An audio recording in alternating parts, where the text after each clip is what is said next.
Oke, di sini kita akan membahas mengenai bab bunyi tentang efek Doppler. Sebenarnya efek Doppler itu apa sih? Efek Doppler adalah gerak relatif antara sumber bunyi dan pengamat atau pendengar gitu. Jadi hal yang perlu kita tinjau dari efek Doppler itu yang terpenting ada dua, yakni adalah sumber bunyi dan juga pengamat atau pendengar. Misalkan nih, ketika kita berdiri di pinggir jalan, kemudian kita mendengar ada suara sirine ambulan. Pada posisi yang masih jauh nih ambulannya, kita mendengar suara sirine itu tuh masih kecil, masih pelan, sehingga frekuensi yang kita terima itu masih lemah. Namun ketika ambulannya mulai mendekat melalui kita, suara sirine itu makin kencang, makin keras. Oleh karena itu, frekuensi yang kita terima pun juga akan semakin kuat. Begitu juga dengan ketika ambulan mulai menjauh dari kita, frekuensi yang kita terima lagi-lagi mulai melemah lagi.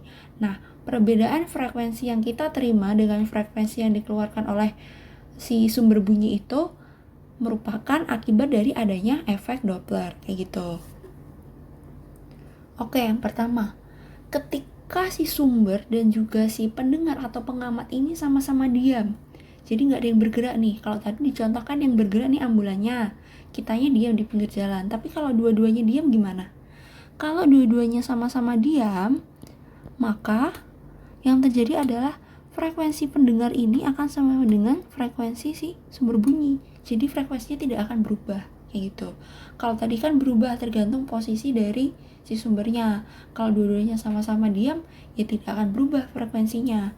Tapi kalau salah satunya bergerak atau dua-duanya bergerak gimana? Oke, kita tinjau dari si sumber dulu ya.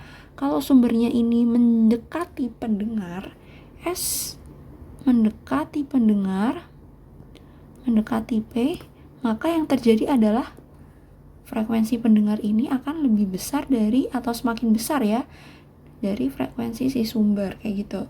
Kalau sumbernya menjauhi pendengar, apa yang terjadi?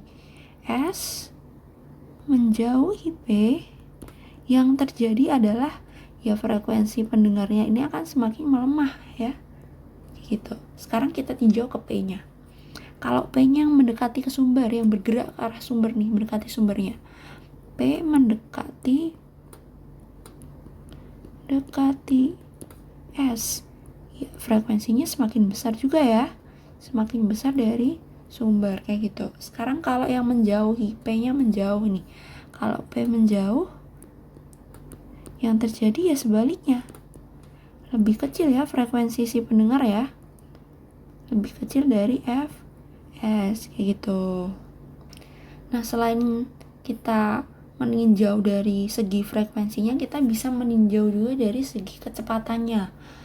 Ketika si sumber ini bergerak mendekati pendengar, itu tadi kan ini ya, punyanya si sumber ini lebih kecil dari punyanya pendengar. Nah, ini berpengaruh dengan kecepatannya.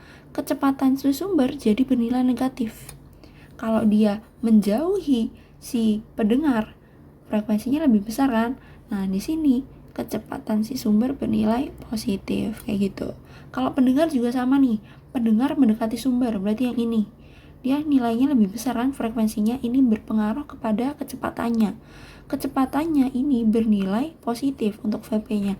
Lawannya yang ini dia lebih kecil, berarti kecepatannya bernilai negatif, kayak gitu. Sehingga di sini efek Doppler kita dapat menuliskan persamaannya menjadi frekuensi pendengar sama dengan kecepatan udara plus minus kecepatan pendengar dibagi kecepatan udara plus minus kecepatan sumber dikali dengan frekuensi sumber bunyi.